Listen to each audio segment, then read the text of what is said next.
Angelo, Dawkins and Montez are back on top. The Street Profits just captured the World Tag Team Championship on Monday Night Raw, and the way this match unfolded tells you absolutely everything you need to know about where this entire landscape is heading into Night of Champions. If you're not subscribed to WWE Express yet, hit that button right now because we're breaking down exactly how this victory ripples through the tag team division and what it means for Seth Rollins' collision with Bron Breakker in a steel cage match this Saturday in Saudi Arabia. The Vision walked into London as the defending World Tag Team Champions. Bron Breakker and Austin Theory had held those belts since late March, and the entire aura around the championship reign had been built on dominance, on this sense that the Vision represented the future of tag team wrestling. They had Logan Paul in their corner, they had momentum, they had the numbers advantage when they needed it most. But there's a dangerous precedent that comes with that kind of positioning. When you stack the deck that heavily, when you surround yourself with that much backup, you're essentially admitting that your vulnerabilities need to be masked. You're saying that your foundation might not be solid enough to stand on its own, and on this episode of Raw, that vulnerability became impossible to hide.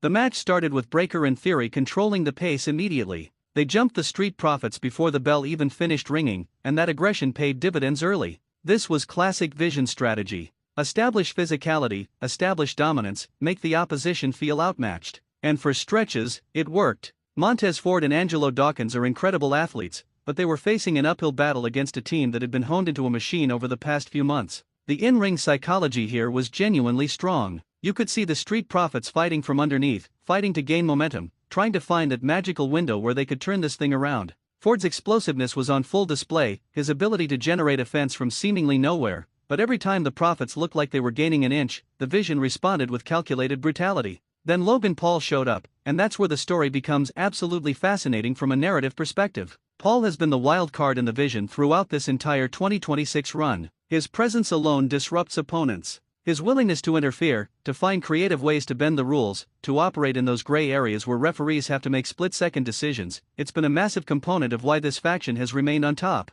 On this night, he was once again trying to engineer the retain. He got caught by the referee putting Theory's foot on the ropes, and he was ejected from ringside for it. But here's the beautiful part of what WWE did here. Paul didn't just disappear. He came back with brass knuckles, desperately trying to hand them over to Theory, refusing to accept the idea that the Vision's reign might be ending. That's when Joe Hendry returned. And folks, you have to understand the weight that a return like this carries. Hendry had been out of action for 4 weeks after being taken out by Austin Theory in a brutal steel chair attack. He was written off television, he was gone, and when he re-emerged in London, he had one purpose and one purpose only: to disrupt the Vision's momentum and stand with the people who matter to him. He chased Paul away from the ringside area, sending the Maverick scrambling through the crowd, desperately trying to maintain any relevance he could. But more importantly, Hendry's return represented something deeper in this story. It represented loyalty. It represented the idea that there are forces bigger than titles and factions, that sometimes you come back because you have people you stand with. And then Seth Rollins arrived.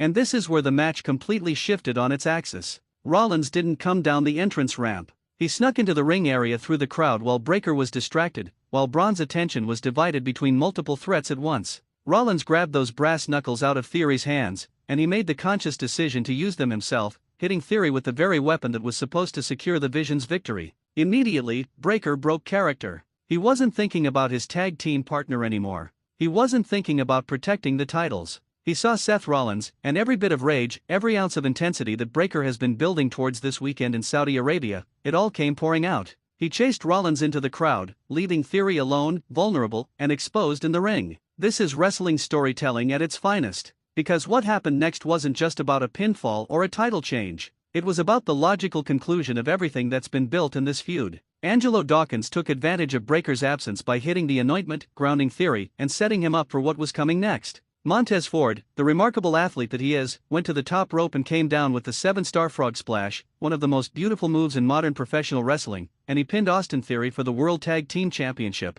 The Street Profits had won. The new champions had been crowned, and the way they had won it, through cunning, through alliance, through the coordination of multiple people who had legitimate reasons to stand against the Vision, it perfectly encapsulated where both tag teams are positioned heading into Night of Champions. Let's talk about what this victory actually means for the Street Profits. This is their 4th World Tag Team Championship reign, and if we're counting their entire WWE career including their time on NXT, they're now a 5-time Tag Team Championship team. That's the kind of pedigree that defines a tag team. They've been to the mountaintop before. They understand what it takes to carry championships. But more than that, this victory is a statement about relevance. The Street Profits have had moments over the past few years where they've seemed to exist on the periphery of the main storyline, where creative hasn't had a clear vision for where they fit in the grand scheme of things. But by aligning themselves with Seth Rollins, by becoming tangential to the war between Rollins and the Vision, they've inserted themselves directly into one of the biggest narratives of 2026. They didn't do this alone. They got help. But that's the point. Sometimes in tag team wrestling, the most compelling victories are the ones that happen through coordination and alliance. The Street Profits have always been at their best when they're operating as part of something bigger than themselves, when they're part of a larger ecosystem of storylines and character arcs. The Vision, meanwhile, faces an existential crisis heading into Night of Champions. This was supposed to be the era of Bron Breakker and Austin Theory. Logan Paul was supposed to be the catalyst that kept them on top, that gave them the numbers advantage they needed to run roughshod over anyone foolish enough to step into the ring with them. But they just lost their titles on a single episode of Monday Night Raw, in London, to a team that they had been portrayed as dominant against. More importantly, they lost those titles because their own internal strategy backfired. Logan Paul brought brass knuckles that Theory never even got to use because Seth Rollins intercepted them. Breakker's obsession with Rollins was so strong that he abandoned his partner in the moment when Theory needed him most. The Vision isn't broken. They're still a formidable force. But this loss, at this moment, plants a seed of doubt that wasn't there before. And then you have to consider the broader implications for Night of Champions on Saturday night in Riyadh.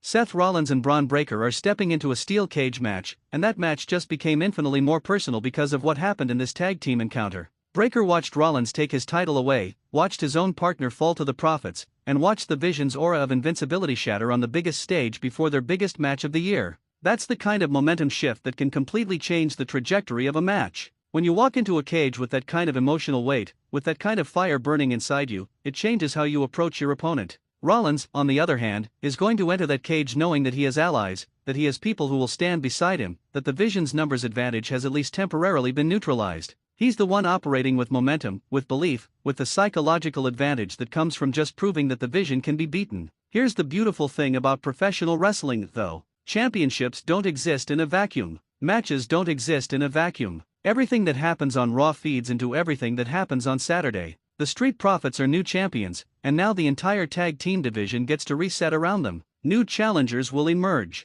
Teams that were waiting in the wings will see this as their opportunity. The hierarchy has changed. The pecking order is different. And the Vision, despite losing the titles, is still positioned as a significant faction because they have a chance to prove themselves in a different context at Night of Champions. Bron Breakker stepping into that cage with Seth Rollins isn't about redemption for the tag titles. It's about something much more personal, much more intense. What we witnessed on this episode of Raw was excellent storytelling married to excellent athleticism. The Street Profits proved why they deserve to carry those championships. The Vision proved that even in defeat, they remain a threat. And Seth Rollins proved that he doesn't need his old faction to stand against them anymore. He has new allies now, and that's where this whole narrative is headed. That's where Night of Champions is going to take us. Make sure you're subscribed to WWE Express so you don't miss our full breakdown of what happens when Rollins and Breakker step into that steel cage. This faction war isn't over, and Saturday in Saudi Arabia is going to change everything. Subscribe now.